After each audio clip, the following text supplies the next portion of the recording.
It's time. It's time for you to live better. It's time for you to feel healthier. It's time for you to live longer. It's time for you to enjoy your journey. It's time for you to understand your body and your mind. Thank you so much for joining us on It's Time today. We are your hosts. I'm Linsly Donnelly, your citizen scientist and your longevity expert for midlife women. And I'm Dr. Jen Wagner, physician and holistic performance expert. Welcome to It's Time, powered by Prosper. Just a quick reminder, the information discussed in this podcast is for informational and educational purposes only. We are not offering medical advice, nor are we entering into any type of physician or clinician relationship with listeners. Always consult your healthcare provider before beginning any new fitness, nutrition, or lifestyle changes to ensure they're right for you. Your health and safety is our priority, and let's keep it that way. Thank you. So welcome to the It's Time podcast with myself, Dr. Jen, and my dear partner in crime here, Linsly Donnelly, who is not speaking to us right now for those of you who are just listening to us, because she is in her full sleep getup, meaning eye mask is on, earplugs are in, and believe it or not, her mouth is taped shut. Why? Well, we're going to get to that in just a bit. But first, if you hadn't guessed it, today's episode is going to be all about sleep. And sleep is a subject that is near and dear to my heart for multiple reasons. One, like many of you, I spent critical years of my life not sleeping based on my profession. Complicate that by being a new parent. And through some of those years, and now being a perimenopausal woman, sleep, has been an issue off and on for the last 20 years of my life. Yes. And I think it's one of those things where when we were in our earlier phases of life, there was this badge of honor, sleep when you're dead, work hard, play hard. And you would run around talking about how you hadn't had a lot of sleep. And it's this pendulum is switched. It's now like, oh, I'm a sleep champion. I sleep, 8 hours every night. And there's either way you look at it, it's a challenge to execute life within the parameters of sleep. Now, newborns take sleep in very obvious chunks, but teenagers can take them in different chunks. So there's a little bit of no perfect phase of life for perfect sleep. But I'm so excited to hear it, Jen, as you describe the importance of it, so that when we have the lifestyle moments where we're about to trade something off, we have a better perspective in our mind about what is it we're really trading off when we trade off sleep.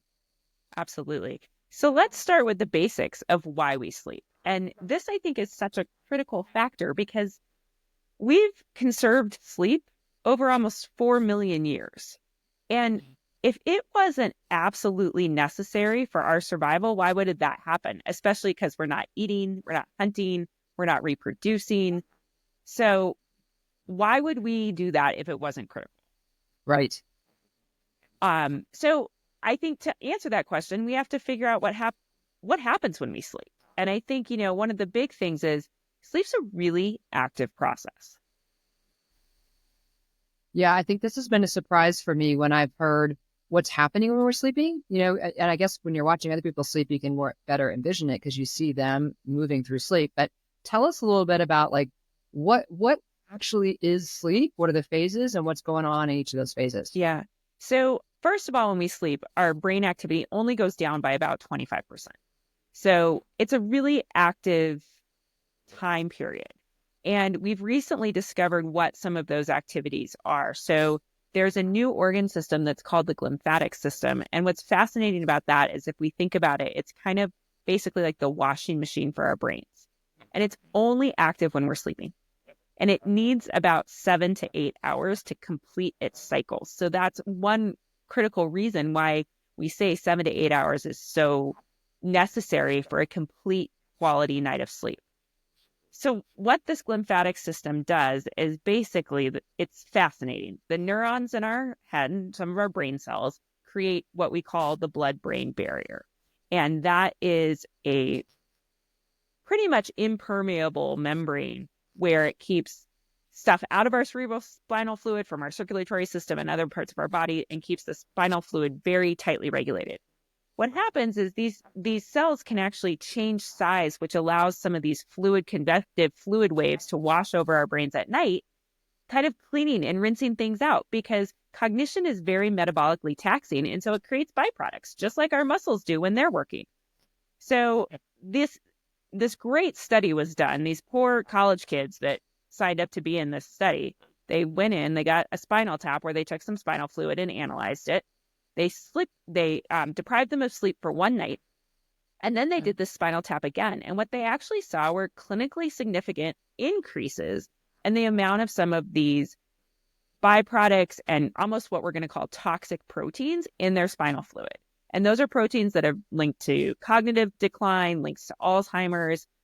And I want to be clear that this doesn't mean that all of those kids are going to go on to get Alzheimer's. But what it shows is how important it is that we're washing this debris and these toxins out of our brains every night. And so sleep's really critical for them. That is a really cool vision and image of it, Jen. It sounds like it's like a washing machine for our brain. Yeah. That we have to squeeze all this stuff out and then pump it out of the system.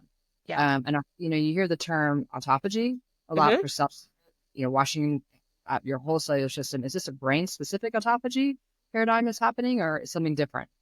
No, it is pretty much brain specific. Like this lymphatic system only takes place in the central nervous system, as far as we know right now. I mean, it's relatively, this was something that wasn't taught when I was in medical school, and I'm old, but not that old. So, it's been a while. But I know you can't be old, because that would make me old. I'm not fine. So, I think we're still learning more and more, but it seems to be confined to the central nervous system, and it really is only active when we're sleeping. So then let's go back and answer the other great thing that you talked about is let's kind of define what sleep is and what happens. So we have 4 defined stages of sleep. And to get high quality sleep, we need to cycle through those 4 stages at least 3, preferably 4 times a night. Okay. So, and we always go in order. You don't fall asleep and go into stage 4. We start at stage 1, which is our kind of non-REM light sleep. And it's basically preparing our bodies for our later stages. We're not in this for very long, just the first couple minutes. It's almost like when our eyes are fluttering and we're kind of in and out and you're like, oh, did I just fall asleep? Not sure. Yep. We spend about 2 to 5% of our sleep cycle in that stage. Okay. Then we get a little deeper into our non-REM stage 2 light sleep. And this is where we really see our heart rate slowing down, our respiratory rate slowing down, our temperature drops. And that's critical for moving into our deep phase sleep.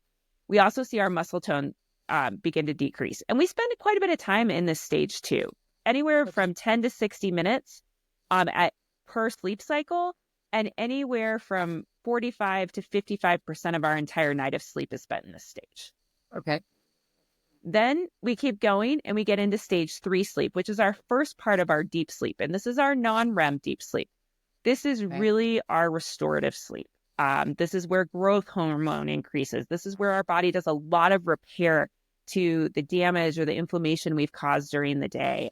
So this stage is really critical. What's interesting about stage 3 is we see this as the predominant deep phase of sleep in the first part of our night. So, you and I have talked about this. Let's say we sleep from 10 p.m. to 6 a.m. This is the predominant deep sleep in that 10 p.m. to 2 a.m. window. Okay. Per sleep cycle, we spend 20 to 40 minutes in this stage, and overnight we spend somewhere between 15 to 25% of our night sleep in this stage. Okay. And this for me was a big learning in terms of, you can't really cheat your circadian rhythm or cheat your sleep, in that you can get 8 hours from 1 a.m. to 9 a.m. is not the same as getting 8 hours from 10 p.m. to 6 a.m. So that's been kind of a governor on me. So, I'll have a tendency to say, I'm just going to power through, and then I'll recalibrate the morning and I'll get those 8 hours, but it's not the same quality of 8 hours. Correct. And that's one reason, especially when we end this with our top 10 sleep tips, number 1 is always consistency, really trying to maintain that same sleep-wake cycle kind of day in, day out. And it's funny that you say that. I was just reading an article yesterday morning that was talking about this catch-up sleep on the weekends. And if you sleep in an extra 90 minutes, it's really great for you. And there's a lot of science that actually would disagree with that. And so, it's still interesting how all of these conflicting views pop up. Yeah. But let's move. And then our last stage of sleep is stage 4. And this is our REM sleep. And this is, again, a deep phase of sleep. This is where we dream. This is where we learn. This is where we store memories. So this, again, is a really critical stage of sleep. And this predominates our second half of the night, or closer to awakening. And we spend anywhere from, again, 10 minutes to an hour in this phase each sleep cycle, and about 20 to 25% of our night. So one thing that I think is great about the way you describe this sleep, and I know not everybody can see this, but we're going to put up a visual that shows how the 4 stages of sleep are compressed into the 3 or 4 cycles of sleep stages. So I think that visual is really compelling, and thinking about how you try to curate your sleep. If you're not watching this on YouTube, just know that there is that visual in the show notes to give you a snapshot of what does sleep cycling look like in those 4 stages. Absolutely. And I think that, again, a picture's worth 1,000 words. And so I think that's a super, super helpful image. So what happens when we don't sleep? So, what is happening to our brains, our bodies when we don't sleep? So one thing we know is one of our biggest fears as we age is cognitive decline. And we know that lack of sleep is associated with premature cognitive decline, early onset dementia, and some other issues that we've already discussed. I think the other really important thing is some of these chronic health problems that really are tied to a chronic lack of sleep. And this, takes years and years to develop. But as we ignore sleep for 1 year, 5 years, 10 years, 30 years, we see high levels of inflammation. We see increased risks of cardiovascular disease, heart attack, hypertension, stroke. We see increased risks of cancer because our immune system doesn't function the way it should be. We have different levels of B and T cells because they require rest and regeneration to be able to perform functionally, normally, and optimally. So, and then we see metabolic disease. We see the increases of obesity, diabetes, all of those metabolic derangements increase in chronically sleep deprived people. Yeah. I think, I love the example. I guess it's Dr. Walker who says, what if there was a pharmaceutical ad that said, here's a free product that will reduce cancer, reduce cardiovascular disease, reduce Alzheimer's, reduce dementia, reduce metabolic disease, help you lose actual weight even if you don't have diabetes. Would you take this free product? And it's free. Right, exactly. So then let's not overlook for sure the perimenopause and menopause problems with sleep, because that adds a whole other wrinkle in for us trying to get a good night's sleep. Right. So I think your story is so powerful. For those that haven't actually seen Linsly, she would not be the person you would think would ever have sleep apnea. She is very thin. She is in very good shape. She does not have a large neck circumference. She doesn't have any of the typical risk factors, especially me as an anesthesiologist, that would look at a person phenotypically and say, this person's at high risk of sleep apnea. It would have never entered my mind. So I think your story around that is so powerful. Well, thank you. I'm glad I don't look like that stereotype, but it is also kind of an interesting one that, like a lot of these things that are different in female physiology, sleep apnea turns out to be one of those things that doesn't show up the way that it presents in the general imagery of it, because women present differently. And so for me, I don't even really snore. I do a little bit. It's one of the things I now track in Sleep, which I know we'll talk about in kind of the tools and tricks in a minute. But I wanted to go have it checked because I just found that I was still waking up. When I went through that period, we talked about it with the prototyping and the brain scan, and I went through 6 months plus of no alcohol, and I wasn't getting better sleep. It was an indicator that something else was going on in my sleep. So I went and had a sleep test. You don't have to, pull alcohol out of your diet to be motivated to do a sleep test, but it was just the thing that was the indicator to me that something was going on beyond I'd had a glass of wine and it woke me up at 3:30, which is the anecdote we often hear about if you have a glass of wine before going to bed. So when I went in and they did the test, I found I had what was called mild sleep apnea, which, I would have said, okay, cool, mild sounds like not a big deal. But the doctor was like, absolutely, this is a big deal because it will progress and it will over time erode your metabolic systems. It will erode your cognitive and It will erode your cognition and contribute to cognitive decline, and it would contribute to cardiovascular For damage. sure. And so I took it seriously, and I went in and got like a little mouth guard, and have since played with different things that I could do to impact sleep apnea other than a CPAP, and have a bunch of ideas. Again, I know we'll wrap up here at the end, but the thing that was kind of eye-opening for me is something like 65% of the populace has sleep apnea. So it could be mild, but you still have it, and it's worth thinking about how to manage it. Yeah. And I think the point that you mentioned is so important. Like so many diseases in women, they present very differently than how they do in men.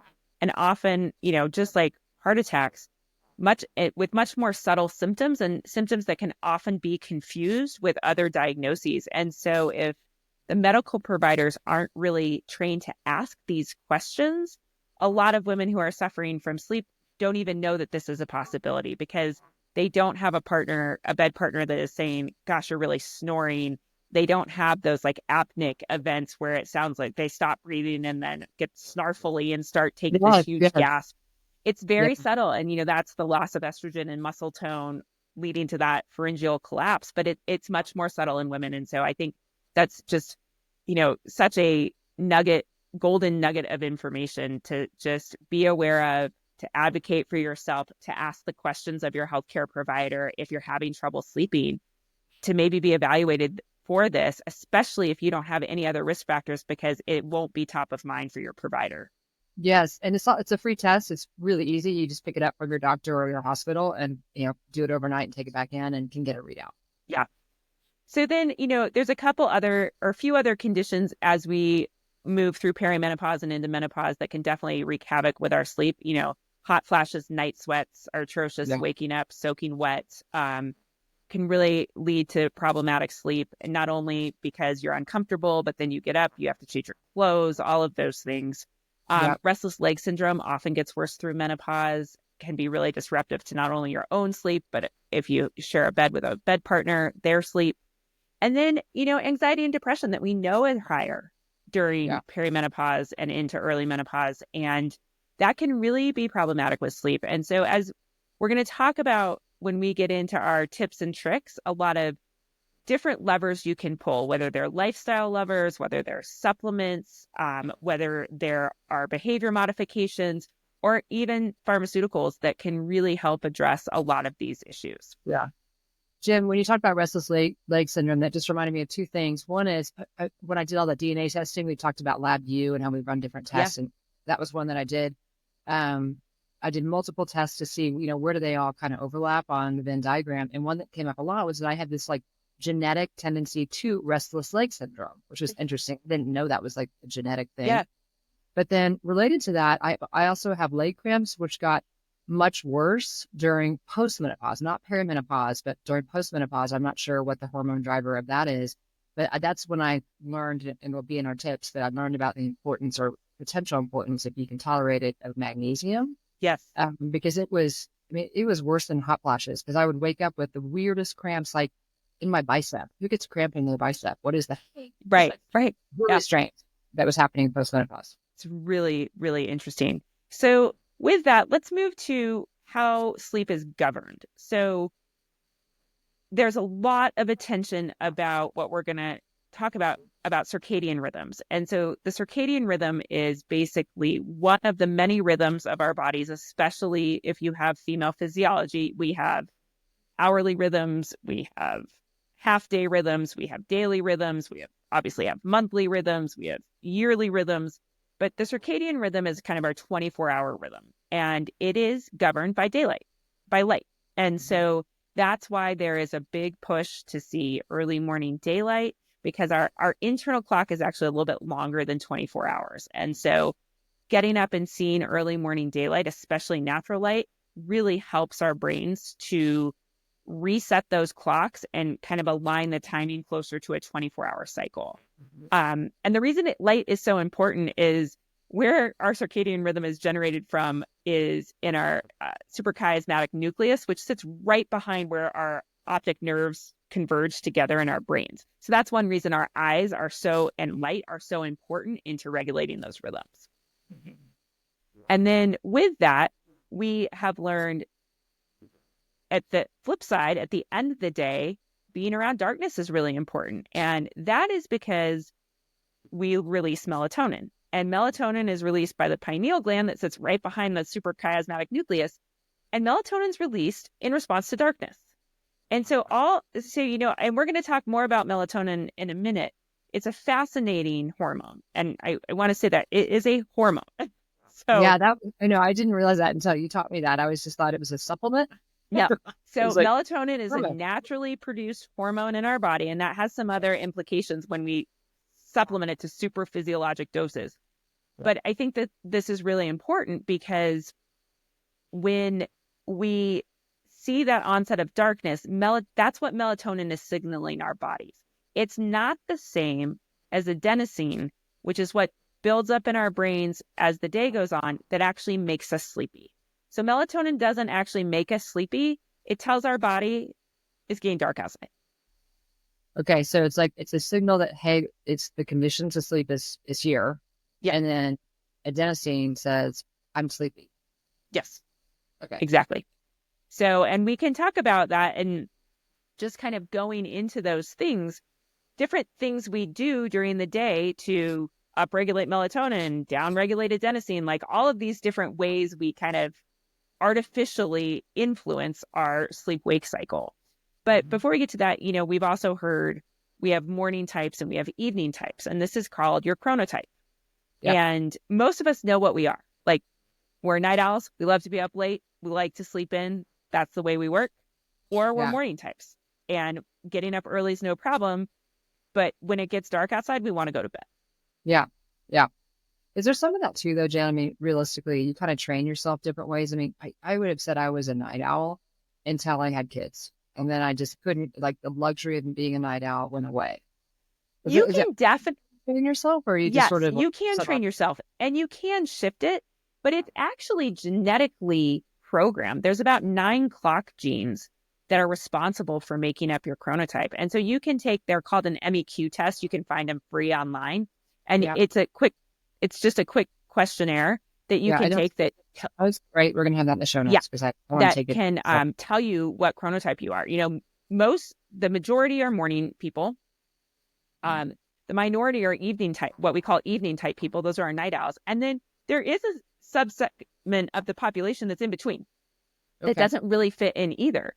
But, the evening types, they do suffer from chronic medical conditions, being forced to be in a morning type society, which is how our lives are run. Whether you're going to school, and, there's a lot of data about teenagers all kind of flip into a more evening type as they go through certain periods of puberty.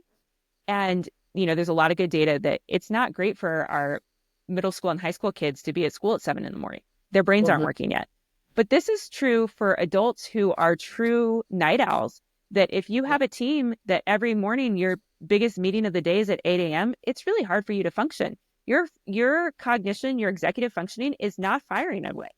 So, as we talk about and approach some leadership ideas or the way your days are structured, knowing some of this information, even for yourself, I know come 3 or 4 o'clock in the afternoon, I'm not super productive. I'm winding down. I'm real good at 7 a.m. But for other people, that may not be the case. And so being able to plan your day when you really need to be at your highest executive functioning, because that's the part of our cognition that's really influenced by sleep, is our ability to decision make, our executive functioning, those frontal lobe activities. And so if we're sleep deprived, or if we're really fighting what's natural for us, those areas can really be impacted. Yeah. Okay. All right. So we know our chronotype, circadian rhythm. So let's talk about how we influence this and what we can do to help us sleep better. Where do you want to start? Well, I think a couple of things that you have flagged for us in the past is things that play a role in how you sleep, like caffeine or taking melatonin. So some of those, I think you've called them adjuncts. Yeah. To support sleep. Okay. So caffeine, I think, is fascinating. And I'm a caffeine user. I know you're a caffeine user, but we have to use caffeine very differently just between the two of us. So caffeine is what we call it competitively interacts with adenosine. So caffeine comes in to help block adenosine. So that molecule that builds up, it's very low when we wake up in the morning. It builds up in our brains as the day goes on. Caffeine blocks that from binding to the receptors on our brain, telling us we're sleepy. So, we tend to use caffeine in the morning as a stimulant, even though we don't have a lot of adenosine around, because it does do some other things, increases dopamine, like makes us feel more alert. But it really, as the day goes on, it really is to block that adenosine. And the reason caffeine works for as long as it does is it has what's called a half-life, like most substances do. And that's the time it takes to degrade by half in our bodies. And this is determined by our cytochrome P450 system, which is how we metabolize. It's a really common metabolic pathway in our bodies, how we metabolize a lot of different drugs, et cetera, and substances. And so some of us are fast metabolizers and some of us are slow metabolizers. I am a genetically slow caffeine metabolizer. So I know if I have a cup of coffee past noon, it's going to keep me up at night. And that's why I'm so jealous of you, because you sit here at 3:00 in the afternoon and I see you drinking your coffee and it smells good and it makes me want it and you're fine. Yes, I am. Very, my husband's like you are, Jen. Chris can't do it after afternoon. But I do love my 3:00 little bit of coffee and I'm fine with it. So I think, as you start to use caffeine, it's just really important to know how it affects you personally. And then kind of like what we'll talk about with alcohol, it becomes a really personal decision and kind of you have to weigh the benefits and the disadvantages of having an afternoon or evening caffeinated beverage. And there's different amounts of caffeine in things. So, some of these really high energy drinks have been pulled off the market because they're dangerous. Too much caffeine can cause heart arrhythmias and a lot of other problems, especially that young people were having. But that's kind of caffeine in a nutshell. And it takes about 3 half-lives for it to really be out of our system, which is why if you're a slow metabolizer, that can be almost all day. Okay. Yeah. And I know we're going to talk about caffeine in other contexts, like the nutrition and working out, but in the sleep context, the simple answer is the earlier it's out of your system, the better. Yeah, absolutely. Okay. Absolutely. So, and then, let's talk about melatonin as a sleep aid. So melatonin, I think, is just fascinating. And this goes back to the supplement industry, which is really unregulated. And we're going to talk about that in sleep. We're going to talk about that in nutrition. We're going to talk about that in exercise. Anytime we talk about supplements is, it's really important to buy supplements that are from well-vetted, trusted companies. And we'll briefly go into that today and spend much more time on that in some other episodes. But having a third-party verified supplement is really important. That means an outside lab has said, yes, what this company says is in here is actually what's in here. Yeah. Because they've tested commercial melatonin products, and sometimes there's 4 times the amount of melatonin in the capsule or the gummy or whatever form you're taking than what the label says. So can you remind us what the certifications are? Let's just say it right now. So third-party tested. Yep. And then safe for sport is the other one, which means it is third-party tested. So if it has that NSF, nationally, I can't remember exactly what it stands for. I'm sorry, off the top of my head. Anyway, if it has that third-party verification, that means somebody else has looked at it. And it's expensive to do that. So those are often some higher price supplements that have those, or some brands that are a little bit more well tested than what's always at the grocery store. So you sometimes need to dig around for those, but you can search via those words, third party tested or safe for sport, to find those. Okay. Thank you. Maybe we could also feature that label in our show notes, because I know I just look at that jar and I'm like, does this have it? You're right. There's a symbol on it. Absolutely. That says it is safe for sport and third party verified. Yeah. So, melatonin, when they've done the scientific work on it, it really only increases sleep efficiency, which we'll talk about what some of these terms mean, by 2 to 3%, which means it's prolonging your night of sleep by less than 5 minutes. So but people really think it does great. It's very helpful. And so I think, this is where we see what the papers are saying when they're really rigorously having trouble saying words today, testing these things in a lab versus kind of the maybe even placebo effect that people are seeing in real life. And so there is not a lot of downside to melatonin, especially in the perimenopausal phase. It is a hormone, So sometimes, especially girls going through puberty, it can have some effect on puberty. It can be a little bit of a puberty delayer. Okay. But outside of that, it's very well tolerated by people. And so if it works for you, there's probably little downside. It can cause some really vivid dreams is probably the biggest side effect that I hear about. And where we found melatonin to be incredibly effective is jet lag. Right. That makes sense because it's telling you it's dark outside. Right. Your body So doesn't. it is really great to use while you're traveling and incredibly effective at speeding up the rate that your circadian rhythms reset and getting you on a new time clock. Is there a dosage of that, Jen? Because I feel like I see these melatonin things and it's like 5G, 10G, and 20G. It's like, well, how much is that jet lag? There's not, I mean, that's again, problems with the supplement industry. There's not really a defined dosage. And you're right, it varies huge. I always worry when we are putting in what I'm going to call supraphysiologic doses of substances that we don't really understand. Okay.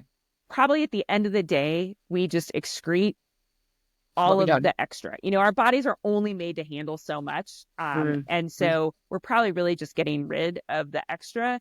I think, I have heard, and this is, I don't know that this has actually been looked at, that higher doses tend to have more of those very vivid dream-like side effects. I don't know if that's just a correlation. Like I said, I haven't read those. I haven't seen those papers done, but I just anecdotally, people have told me, I was taking a high dose. I was having these really vivid dreams. I backed off a little bit. That got better. Okay. So for what that's worth, but that's very anecdotal. Okay. So that's caffeine and we got melatonin. Are there adaptogens, other things that are over the counter? So why don't you explain to everybody what an adaptogen is? Because I think this is a really interesting concept, what an adaptogen is.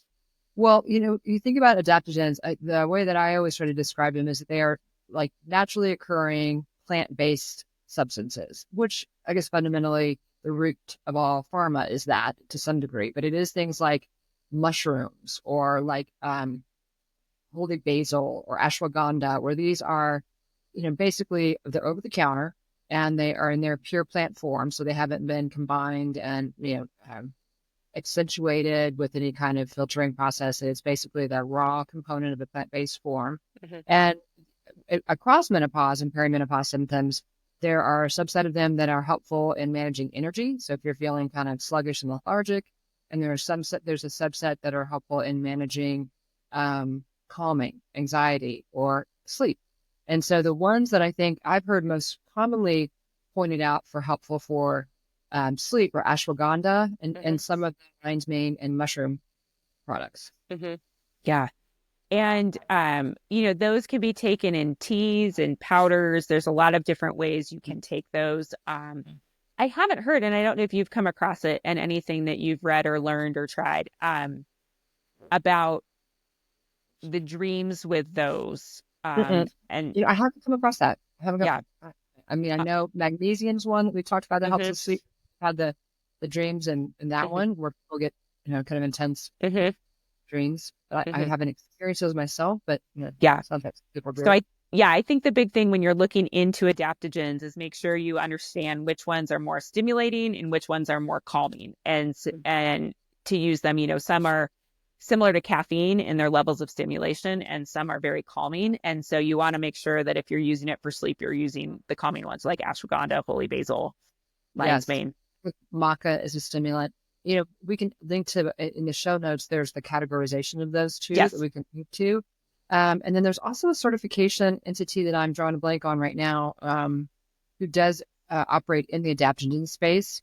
And a lot of times people are looking at finding adaptogens either online or through, a compound pharmacy, which there can be high variability there. Yeah. So I think our friend Dr. Stacy Sims has a great set of recommendations that she has also vetted the manufacturer of the product as well.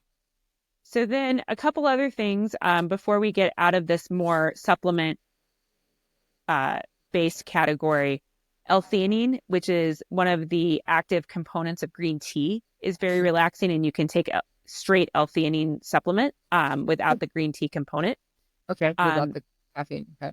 And then magnesium, and again, it's magnesium 3 and 8, and that's important because not all types. Back to our earlier conversation about the blood-brain barrier, Not all types of magnesium can get into our central nervous system where we need it to go to promote sleep. And 3 and 8 can. And but like you just mentioned, that there are I think the biggest side effect, one, it can cause some muscle relaxation. And 2, which can be helpful if you're having muscle cramps. Yes, muscle cramps helps me. Yes. But it also it has been linked to that really vivid dreamlike state. And so some people find that disturbing. Some people, it doesn't bother at all.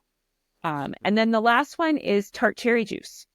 So tart cherry juice is really, the compounds in tart cherry juice have been really promoted to help with sleep.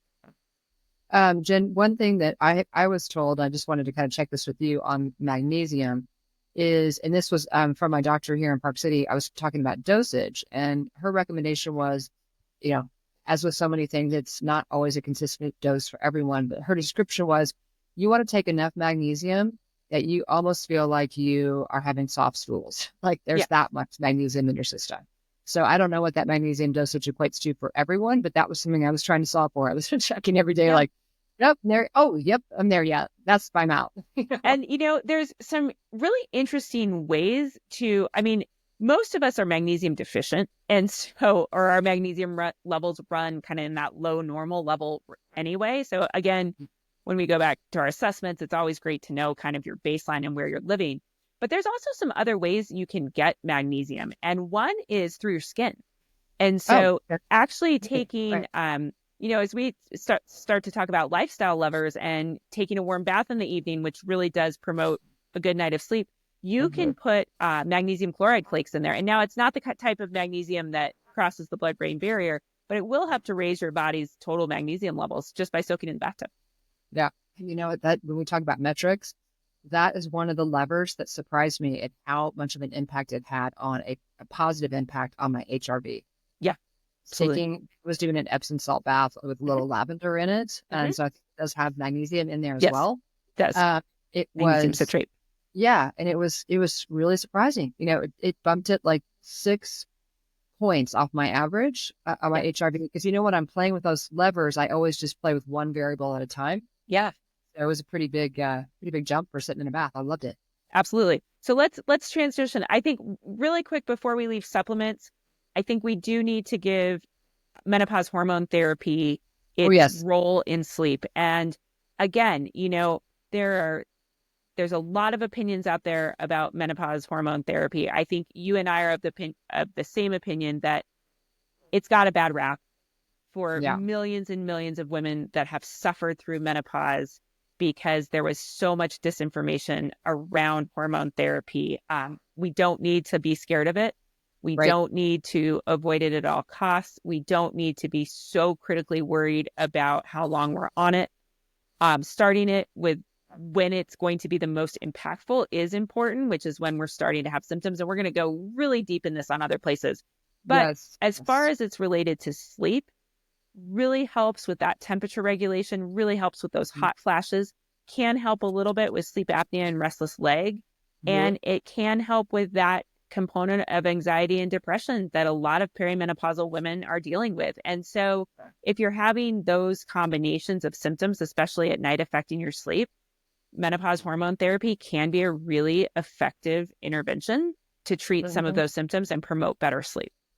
And that's primarily the progesterone, Jen. Is that right? Yeah, but it's really so progesterone is more calming than estrogen, but even the estrogen, just having those effects back in the brain, especially with the anxiety and depression, can be very helpful. Okay, awesome. And I know we're going to do a bunch of episodes on menopause hormone therapy because it is such a high impact lever and nuanced lever. But I think a disclaimer on it always is every woman's recipe. I don't even want to say formula. Every woman's recipe is different. And it probably takes a couple of swings at bat to get it right. So if you decide to go explore menopause hormone therapy, you just got to go in with a lot of compassion for yourself and for your doctor and realize that it's not a perfect formula that you just get written out the first time you go in. You're going to need to do some experimentation and find what really feels right for you. Right. It's definitely a relationship with your healthcare provider. Exactly what you said. It's not, usually it's not perfect right out of the gate. And so it does take some communication, some patience, and the willingness to advocate for yourself and and develop that relationship with your healthcare provider to really get some good information.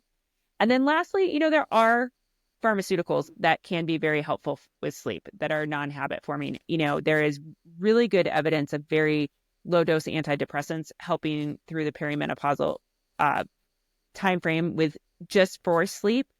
Yeah. Whether that's killing two birds with one stone, kind of knocking down some anxiety and depression that tends to build up, possibly.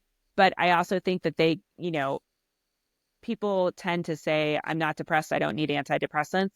I can tell you, I have tried both low dose SSRIs for some help with sleep. A couple months here, start sleeping better, don't need them, start sleeping poorly, because I wasn't having any of those other symptoms. I wasn't having night sweats and hot flashes and some of the other vasomotor symptoms where hormones might have been more effective. And I found it to be very effective therapy. I didn't have to stay on it consistently, but I found it very effective. And then, there's the true sleep aids, which we really try to say, that's kind of last resort. Right. And I think especially in this hormone fluctuating period, that those are probably more last resort and to use in kind of very acute, short duration treatments, not kind of long term. Right. With the guidance of your healthcare provider. And I think all of this under the guidance of your healthcare provider.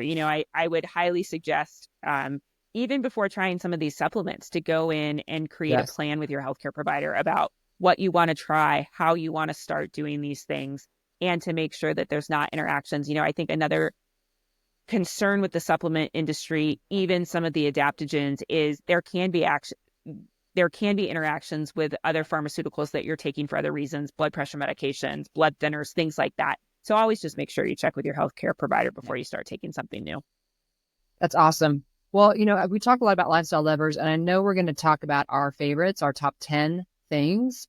But maybe before we dive into that, we think about ways people can see results other than waking up in the morning, which is the primary result in saying I have some energy. Should we talk about wearables and some of the things that track the components of sleep so you can get to start to fine tune the levers with things that are, free and accessible in your home? Absolutely. So I know one of our favorites, and again, we don't have any commercial relationship with any of these products, but just Linsly's done, she has Lab Linsly going on all the time. And so she is always tracking stuff. She's better at that than I am. But I know one that we both really thought probably one of the best sleep indicators is Aura. Yes. Yeah, I think Aura does a great job of tracking the components of sleep. As you described, those 4 cycles of sleep within 3 to 4 different times we go through those cycles. It does a great job tracking that. It does a great job tracking HRV and heart rate, which are indicators of kind of overall nervous system health and readiness.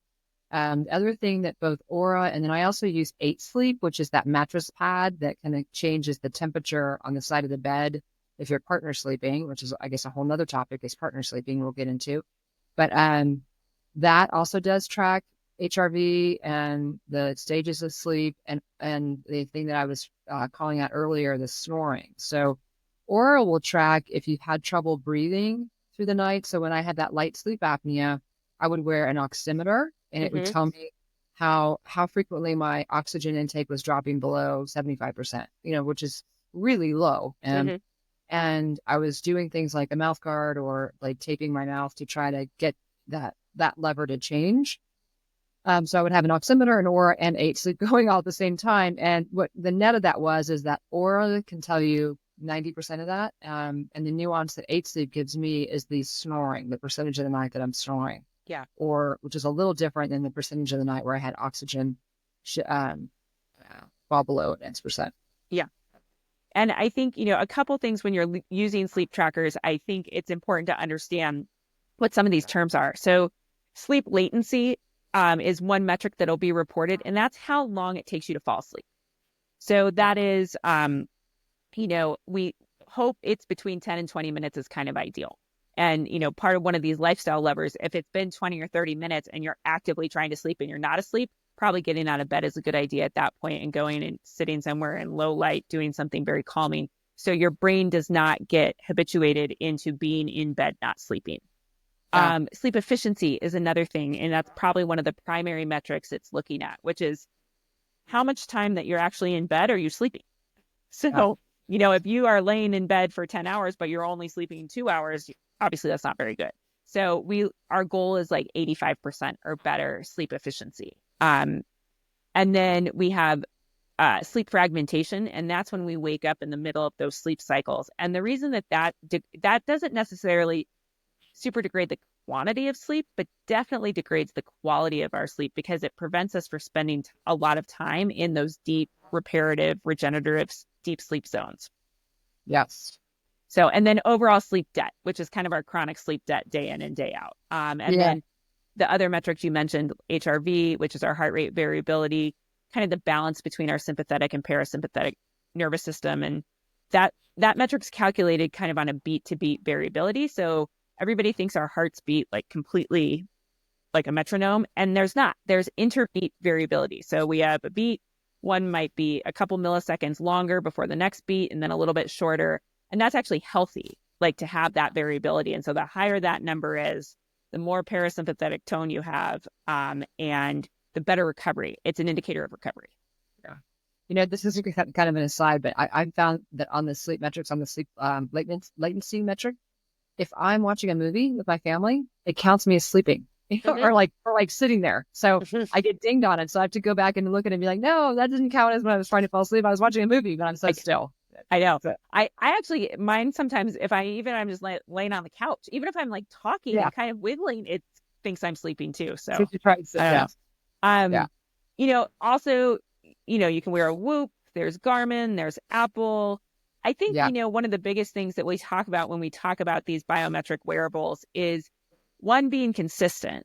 And so if you're going to follow a trend, either wear a lot so you see how the data trends in the same directions or in different directions.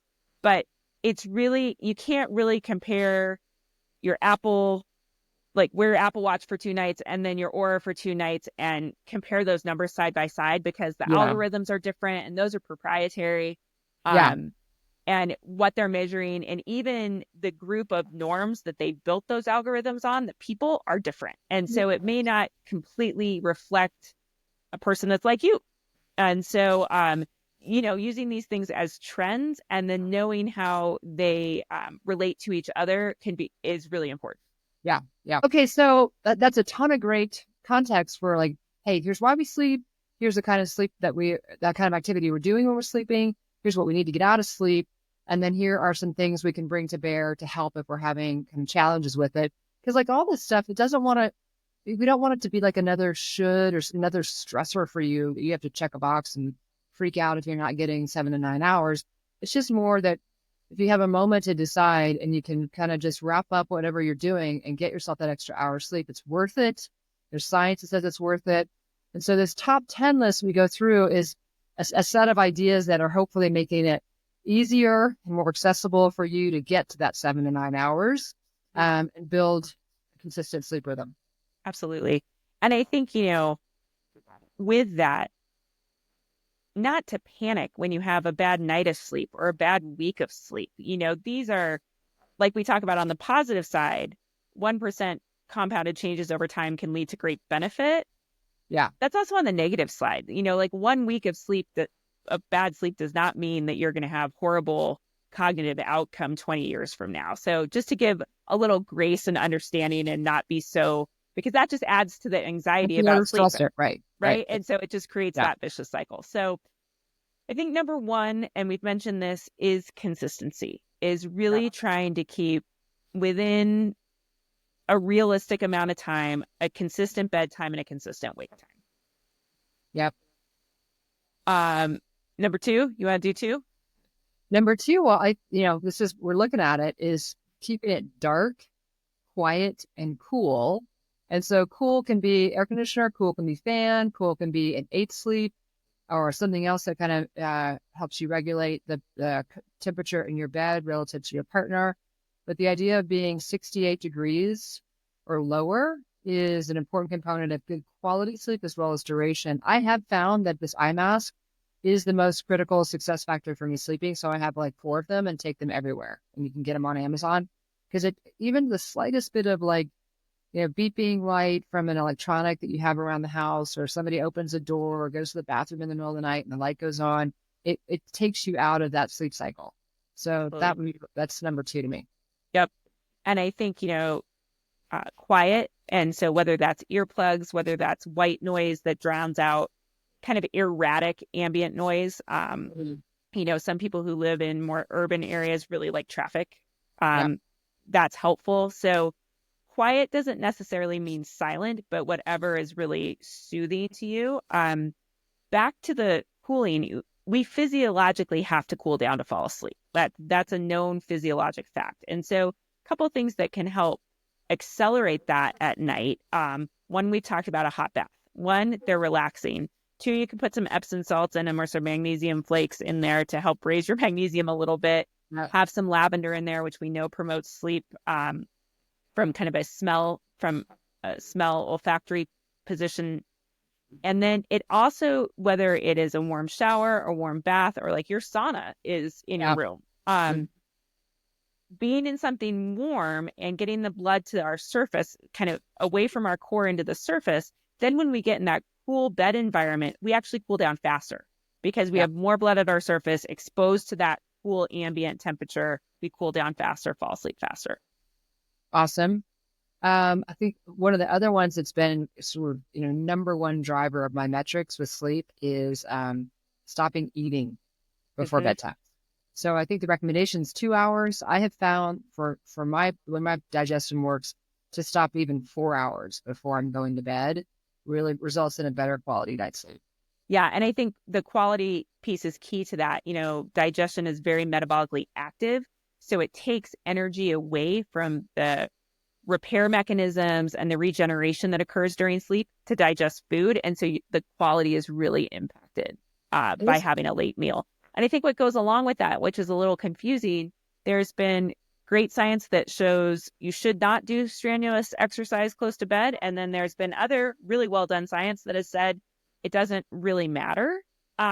We used to think it was that big sympathetic load that when we're doing some strenuous exercise, we raise our heart rates, we raise our blood pressure, we secrete dopamine and norepinephrine and some of these other stimulating chemicals. What happens after exercise is we get this nice parasympathetic wave, which is relaxing. But most of us need to eat after exercise. So it's probably the meal timing more than the exercise that's impacting sleep. But this, again, is a very personal thing. And to just know what does a run versus a walk versus a strength training session do to your level of alertness, and how do you feel after that to be able to time your workouts? Yeah, and this is one of those nuanced trade-offs where we've kind of played with this scenario in our own mind and then gotten out and looked at it. Is if you have to decide, should I move or should I be well prepared for going to sleep? You should move. You should move. If I have to decide, should I trade off an hour of sleep or go get up in the morning and move because it's the only time I can move that day, you should move. So we talk about sleep as being mission critical, and it is, but we would argue that it's paramount to do that movement. So if that movement wasn't going to happen unless it was an hour or 2 hours before bedtime, that's okay. You move. Absolutely. And there is really consistent data about like a post-meal evening walk or doing some post-meal evening yoga mobility. Those types of movements actually really aid digestion and really promote sleep. So absolutely, their movement can still play a critical component. But I agree with you 100%. If that's the only time even to get your strenuous workout in, it's worth doing. Okay, so we've done kind of bedroom environment, we've done temperature, we've done consistency, we've done food. I think alcohol is a big one. And kind of alcohol, caffeine. Unfortunately, there's no two ways around it. Alcohol degrades our sleep quality, especially as we get older, especially as we're going through perimenopause.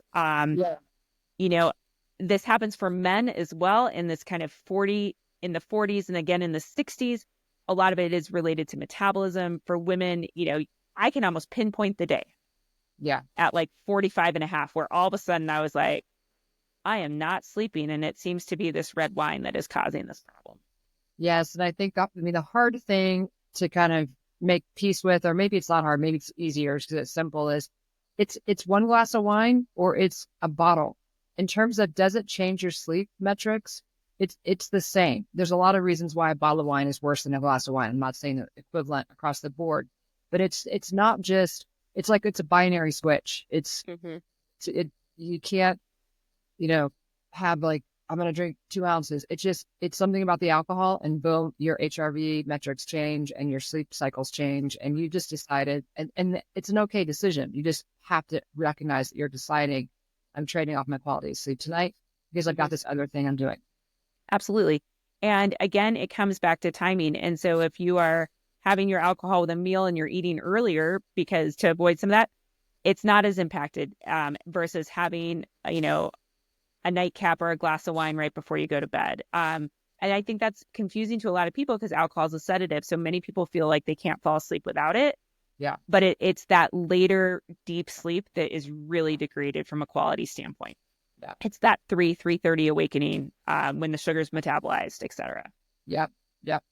Okay, so alcohol, what about screens? We hear, put the screens away, which I can see the idea also of just like screens often equal work or they equal stress. So stopping stressful work 3 hours before bed was one of the guidelines that seemed to be consistently reported for sleep.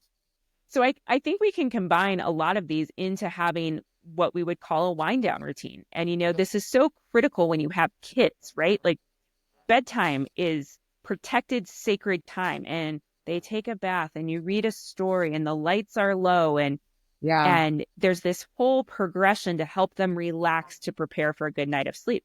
And all of a sudden as adults, we don't do that. Right. We think we can go 100 miles an hour, slam into bed, fall asleep, and have this great night of sleep. And it just doesn't work that way. Yeah. So I think as part of developing a really nice wind down routine at night is that getting off a screen. And it's interesting, and this work has come out of Matt Walker's lab as well, is they actually looked at a lot of the different wavelengths of light. And blue light, yes, it is stimulating. It's not necessarily more stimulating than some of these other wavelengths of light. But what happens is our devices use blue light.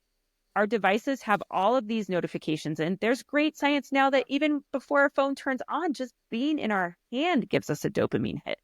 And so, you're sitting there reading something very dimly lit on your phone that's not stimulating, and all of a sudden you get an email notification of something you need to do tomorrow, or a text message from your 17-year-old pops in that is disturbing, or you get a stupid notification that distracts you and gets you thinking about something else. And all of a sudden, this great wind down routine has been interrupted. And you're now in this stimulated, sympathetic drive positioning again, and you're not ready for bed. So I think all of those things can go together. The newest recommendations are no screens in the bedroom, that you go back to an alarm clock. Yeah, I know. And so this is one that I always put out there. If somebody can please find me an alarm clock that is super quiet, like the sound on my iPhone, I can't seem to replicate that because I get up at a different time than my husband does. Yeah. And I don't want to wake him up. And so that has been my biggest struggle with getting my phone out of my room, is finding a soft alarm clock, not a light one, because not one that has like a bunch of sunlight coming on, because that wakes him up also. So I'm putting that plea out there for our listeners and our and I think, I think we can all do this to the degrees it works for us. I know I put my phone upside down on the floor.